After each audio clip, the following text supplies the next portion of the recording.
Welcome to competitive exams. आज हम random Martin के चैप्टर नंबर 26 का पार्ट 1 स्टार्ट कर रहे हैं, जिसमें हम डिस्कस करेंगे फ्यूचर टेंस को। तो सबसे पहले हम डिस्कस करते हैं फ्यूचर इंडेफिनेट या सिंपल फ्यूचर टेंस भी इसे कहते हैं। तो फ्यूचर इंडेफिनेट टेंस को डिस्कस करते हैं। सबसे पहले देखते हैं उसके यूजेस के, उसकी पहचान क्या है और कहाँ कहाँ पे वो इस्तेमाल होता है।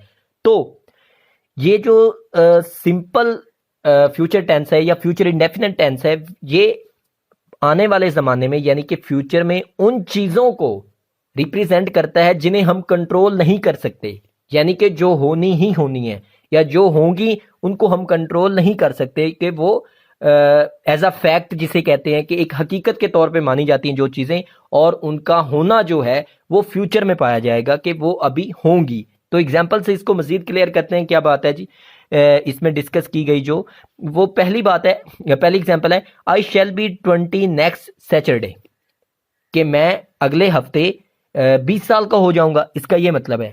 तो इसमें क्या है जी, इसमें एक फ्यूचर जो है, फ्यूचर में एक ऐसा काम है जिसको फैक्ट के तौर पे बयान किया जा रहा है, और एक ये ऐसा काम है जिसको हम कंट्रोल नहीं कर सकते। किसी की एज को हम कंट्रोल नहीं कर सकते, वो बढ़ेगी और बढ़ेगी, और वो आने वाले हफ्ते में अगर 20 उसकी एक किसी खास शख्स की उम्र 20 साल हो रही है तो वो होगी, वो उसको चेंज नहीं कर सकता। तो इन सिंपल आप ये कह सकते हैं वो काम जो कि फ्यूचर में होंगे उनको रिप्रेजेंट करने के लिए फ्यूचर इंडेफिनेट टेंस को हम इस्तेमाल करते हैं, और उन कामों पे हमारा कोई कंट्रोल नहीं होता और उनको हम एज अ फैक्ट ही मानते हैं। दूसरी example, it will be Diwali in a week, कि एक हफ्ते में जो है दिवाली होगी।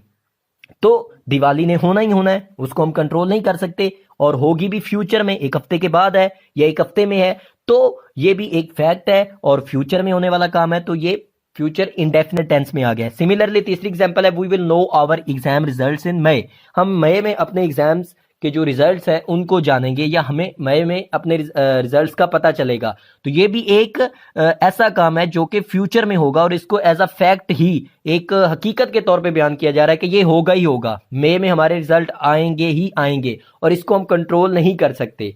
तो एक ऐसा काम जो कि फ्यूचर में होना हो और उसको हम कंट्रोल भी नहीं कर सकते, और उसको एक फैक्ट के तौर पे, एक हकीकत के तौर पे हम मानते हो, तो वो फ्यूचर इंडेफिनेट टेंस में वो काम आते हैं, और उन कामों के लिए हम फ्यूचर इंडेफिनेट टेंस को इस्तेमाल करते हैं। मजीद इसके यूजेस देखते हैं जी फ्यूचर इंडेफिनेट टेंस के, कि ये कहाँ कहाँ पे इस्तेमाल होता है।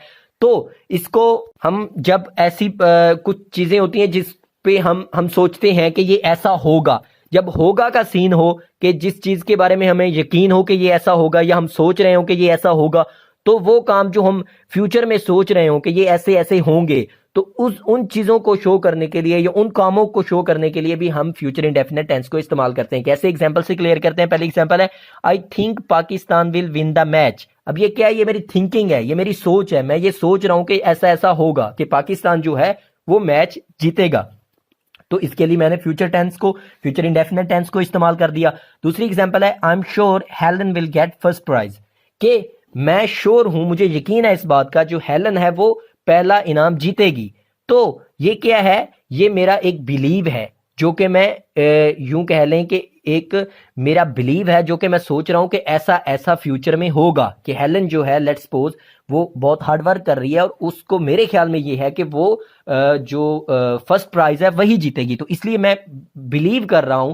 तो ऐसे बिलीव को या आपकी थिंकिंग को जिसका होना फ्यूचर में पाया जाए, शो करने के लिए भी हम फ्यूचर इंडेफिनेट टेंस का इस्तेमाल करते हैं। अब यहाँ पे आपने नोट करना है दोनों एग्जाम्पल्स में, पहले एग्जाम्पल में आई थिंक और दूसरी एग्जाम्पल में आई एम श्योर, तो ये जो दो वर्ड्स इस्तेमाल हुए हैं, इसके अलावा भी कुछ ऐसे फ्रेजेस हैं जिसको आप इस्तेमाल कर सकते हैं, या ऐसे आप कह सकते हैं ऐसे क्लॉजेज हैं जिनको हम इस्तेमाल कर सकते हैं, जैसे आई एक्सपेक्ट, आई बिलीव, या प्रोबेबली। जैसे कि हम प्रोबेबली को अगर यूज करें, probably Pakistan will win the match, के इसमें प्रोबेबली का मतलब होता है कि शायद, तो कि शायद पाकिस्तान मैच जीतेगा।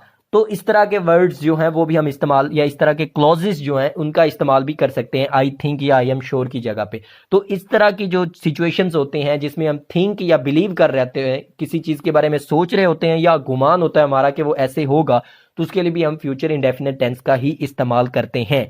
और इसके अलावा जो इस्तेमाल है इस टेंस का वो ये है कि कोई ऐसा काम जो हम जब बोल रहे हो उसी वक्त उसका डिसीजन लें, कि एक ऐसा काम जो मैंने अभी अभी सोचा कि मैंने अभी करना है। जैसे एग्जाम्पल से ये मजीद क्लियर होगा कि it is raining, I will take an umbrella.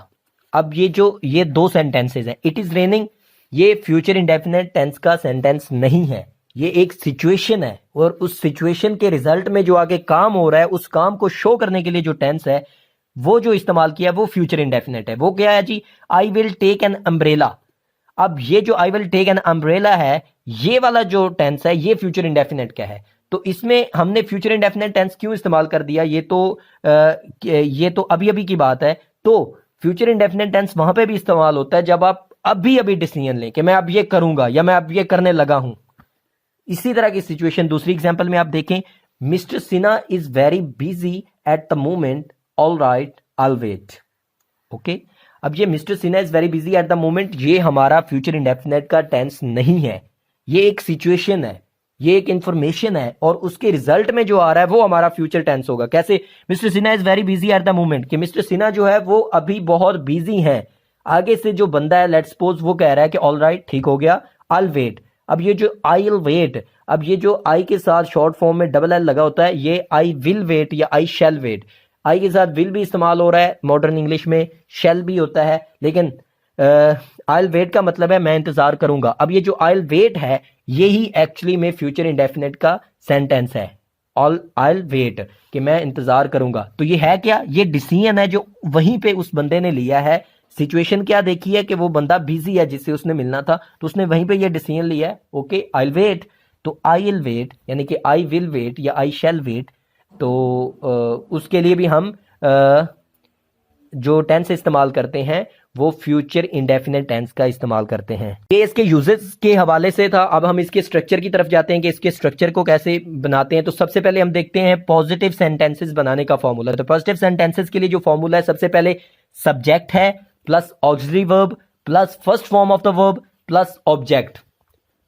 Auxiliary verb आपको पता है हेल्पिंग वर्ब को बोलते हैं, और इस टेंस में जो हमारे पास हेल्पिंग वर्ब हैं वो दो हैं, विल और शैल। और इस तरह हमारी जो पहली एग्जांपल है हम देखते हैं वो है अली विल ईट ब्रेड, मतलब अली रोटी खाएगा। तो अली के साथ विल आ गया, अली जो हमारा सब्जेक्ट है, विल जो हमारा हेल्पिंग वर्ब है, और ईट जो है first form of the verb, verb की पहली फॉर्म V1, और ओ ब्रेड यानी कि object. Ali will eat bread, Ali रोटी खाएगा। दूसरी example, we shall drive car, हम कार चलाएंगे। अब वी क्या है? हमारा सब्जेक्ट है, वी के साथ शैल आएगा, और हेल्पिंग वर्ब शैल आ गया विल और शैल में से, और first form of the verb drive आ गया, और कार जो है हमारा ऑब्जेक्ट है, तो हम कार चलाएंगे, वी शैल ड्राइव कार। तीसरी एग्जांपल है शी विल टीच मैथ, कि वो मैथ पढ़ाएगी। तो शी हमारा सब्जेक्ट है, विल और शैल में से विल यहां पे लगाएंगे हम सब्जेक्ट हेल्पिंग वर्ब, और first form of the verb, verb की पहली फॉर्म टीच आ गया, और ऑब्जेक्ट हमारा मैथ है, तो वो मैथ पढ़ाएगी, शी विल टीच मैथ।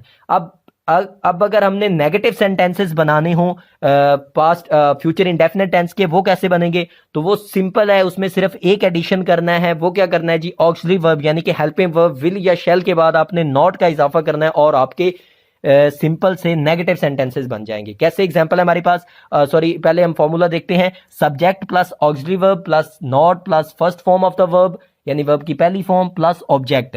तो हेल्पिंग वर्ब वही हमारे विल और शैल है, उसके बाद हमने सिर्फ नॉट का इजाफा किया और हमारा नेगेटिव सेंटेंस बन गया। पहली एग्जांपल है, वही जो एग्जांपल्स हैं उन्हीं के हमने नेगेटिव बनाए। पहली एग्जांपल है Ali will not eat bread, किया क्या हमने? अली वही हमारा सब्जेक्ट, हेल्पिंग वर्ब विल और शैल में से विल आ गया, प्लस विल के बाद हमने नॉट का इजाफा किया और हमारा नेगेटिव बन गया, प्लस ईट वही वैसे का वैसा, और ब्रेड यानी रोटी ऑब्जेक्ट हमारा वैसे के वैसा। Ali will not eat bread, Ali रोटी नहीं खाएगा। We shall not drive car, हम कार नहीं चलाएंगे। She will not teach math, वो मैथ नहीं पढ़ाएगी। तो किया क्या हमने? शी वैसे का वैसा, विल वैसे का वैसा, बस नॉट का इजाफा किया विल के बाद यानी हेल्पिंग वर्ब के बाद, और टीच भी वैसे का वैसा, मैथ भी वैसे का वैसा। तो सिंपल सेंटेंसेस में सिर्फ ऑक्सिलरी वर्ब यानी हेल्पिंग वर्ब के बाद नॉट का इजाफा करने से हमारे नेगेटिव सेंटेंसेस बन जाते हैं। अब अगर हमने इंट्रोगेटिव सेंटेंसेस बनाने हो फ्यूचर इंडेफिनेट टेंस के, तो वो कैसे बनेंगे? उसमें एक छोटा सा आपने चेंज करना है। वो क्या करना है जी? जो हमारा सिंपल सेंटेंसेस का फॉर्मूला है, उसी फॉर्मूले को आप मॉडिफाई कर सकते हैं। किस तरह कर सकते हैं कि जो आपका ऑक्सिलरी वर्ब है और जो सब्जेक्ट है उसको रिप्लेस कर दें, यानी उनकी जगह चेंज कर दें। सब्जेक्ट की जगह पे ऑक्सिलरी वर्ब को ले जाएं और ऑक्सिलरी वर्ब की जगह पे सब्जेक्ट। ऑक्सिलरी वर्ब आपको पता है हेल्पिंग वर्ब को बोलते हैं। तो ऑक्सिलरी वर्ब शुरू में आ गया यानी कि हेल्पिंग वर्ब विल और शैल शुरू में आ गया, उसके बाद सब्जेक्ट आ गया plus first form of the verb plus object plus question mark. Question mark आपने जरूर ऐड करना है जब भी इंट्रोगेटिव सेंटेंसेस बनाने हैं। सवालिया जुमले में question mark at the end जरूर होता है, एंड पे जरूर आपने ऐड करना होता है। तो एग्जांपल वही जो हमारी एग्जांपल थी उन्हीं का हमने क्वेश्चन मार्क्स बना के उन्हीं का हमने इंट्रोगेटिव बना लिया। तो पहली एग्जांपल है हमारी विल अली ईट ब्रेड, क्या अली रोटी खाएगा। तो किया कि हमने जो हेल्पिंग वर्ब जो हमारा था ऑक्सिलरी वर्ब वो शुरू में आ गया, विल शुरू में आ गया, उसके बाद सब्जेक्ट हमारा अली आ गया, उसके बाद वर्ब की पहली फॉर्म ईट आ गई है, उसके बाद हमारा ऑब्जेक्ट जो है ब्रेड आ गया और इंट्रोगेटिव में हमने एट द एंड यानी कि एंड पे हमने क्वेश्चन मार्क सवालिया निशान का एडिशन जरूर करना होता है। तो एंड पे हमारा सवालिया निशान आ गया और हमारा ये जो जुमला था ये अब क्वेश्चन यानी कि एक सवाल बन चुका है, एक सवालिया जुमला बन चुका है। विल अली ईट ब्रेड, क्या अली रोटी खाएगा। शैल वी ड्राइव कार, क्या हम कार चलाएंगे। विल शी टीच मैथ, क्या वो मैथ पढ़ाएगी। अब विल क्या है, हेल्पिंग वर्ब है, विल और शैल में से एक लगाना होता है हमने। सब्जेक्ट हमारा शी है, टीच क्या है हमारा first form of the verb, verb की पहली फॉर्म है टीच पढ़ाना, और मैथ ऑब्जेक्ट है हमारा, और उसके एंड पे हमने क्वेश्चन मार्क को ऐड किया और हमारा ये एक सवाल बन चुका है। विल शी टीच मैथ, क्या वो मैथ पढ़ाएगी। अब हम देखते हैं इसके ऑक्सिलरी वर्ब्स को यानी कि हेल्पिंग वर्ब्स को। इस टेंस में दो हेल्पिंग वर्ब्स हैं विल और शैल। अब हम देखेंगे कि विल कहां पे इस्तेमाल होता है और शैल कहां पे इस्तेमाल होता है। सबसे पहले देखते हैं शैल को। तो शैल का जो इस्तेमाल है वो एक ही है, वो क्या है जी, फर्स्ट पर्सन जो है सिंगुलर भी और प्लूरल भी, उसके जो पर्सनल प्रोनाउंस हैं उनके साथ शैल आएगा। सिर्फ और सिर्फ शैल का यही इस्तेमाल है। शैल फर्स्ट पर्सन सिंगुलर और प्लूरल दोनों के पर्सनल प्रोनाउंस यानी कि आई और वी के साथ शैल आएगा। एग्जांपल्स से देखते हैं। आई शैल प्ले क्रिकेट, मैं क्रिकेट खेलूंगा। वी शैल ईट ब्रेड, हम रोटी खाएंगे। तो क्या है, आई और वी के साथ शैल आ गया। अब जो दूसरा हमारा हेल्पिंग वर्ब है वो है विल। विल कहां कहां पे इस्तेमाल होता है, आई और वी के साथ, बाकी जितने भी पर्सनल प्रोनाउंस हैं उनके साथ विल इस्तेमाल होगा। तो देखते हैं कौन कौन से हैं वो। बाकी दूसरे हैं जी सेकंड, जो सेकंड पर्सन है सिंगुलर और प्लूरल उसके पर्सनल प्रोनाउंस, यानी एक ही है यू। सेकंड पर्सन जो है उसका सिंगुलर और प्लूरल प्रोनाउन एक ही है, यू, वाई और यू। और थर्ड पर्सन सिंगुलर और प्लूरल, और थर्ड पर्सन सिंगुलर और प्लूरल के जो पर्सनल प्रोनाउंस हैं यानी ही शी इट और दे, इन सब के साथ विल ही आएगा। तो यू, ही, शी, इट या दे या थर्ड पर्सन सिंगुलर हो या प्लूरल हो, उन सब के साथ विल लगाएंगे आप जो हेल्पिंग वर्ब है। तो एग्जांपल से क्लैरिफाई करते हैं। You will win the match, you क्या है हमारे पास सेकंड पर्सन, सिंगुलर भी वही है प्लूरल भी वही है, तो यू सेकंड पर्सन आ गया, उसके साथ विल लगा दिया हमने। You will win the match, तुम मैच जीतोगे। ही विल ड्रिंक वाटर, वो पानी पिएगा। तो ही क्या है थर्ड पर्सन सिंगुलर, और शी ये भी थर्ड पर्सन सिंगुलर लेकिन ये फेमिनिन जेंडर के लिए, और ही जो है वो मैस्कुलिन यानी मुजक्कर के लिए, और शी मुन्नस के लिए। शी विल ड्रिंक वाटर, वो पानी पिएगी। It will dry the fruits, ये जो it will dry the fruits का मतलब है ये फ्रूट्स को ड्राई कर देगा या सुखा देगा आप कह सकते हैं। तो इट के साथ भी विल आ गया। इसी तरह अगर दे होता तो दे के साथ भी विल लेता, they will do their homework, तो दे के साथ भी हमने विल लगाना था। और अगर कोई थर्ड पर्सन सिंगुलर नाउन या नाउन होता यानी कि जैसे Ali will win the match, Ali एक थर्ड पर्सन सिंगुलर नाउन है तो Ali will win the match, Ali के साथ भी विल आएगा। और अगर मोर देन वन होते third person singular third person plural होते यानी कि ग्रुप ऑफ पीपल होता है, जैसे कि हम कह सकते हैं स्टूडेंट्स, तो फिर भी विल आएगा, students will win the match. अगर आप दरिया को कूजे में बंद करें, मतलब इसको याद करने के एक सिंपल और सादा सा तरीका वो ये है कि आई और वी के साथ शैल आएगा और बाकी सब के साथ जितने भी नाउन्स और प्रोनाउंस और जितने भी सब्जेक्ट्स होंगे उनके साथ विल आएगा। लेकिन आपको ये बात भी एक ध्यान में रखनी है कि आप मॉडर्न इंग्लिश में आई और वी के साथ भी आपको विल का इस्तेमाल नजर आ जाएगा कहीं कहीं, लेकिन शैल जब भी आप इस्तेमाल करेंगे वो आई और वी के साथ ही करेंगे। तो यहाँ पे जो फ्यूचर इंडेफिनिट टेंस है वो कंप्लीट हुआ।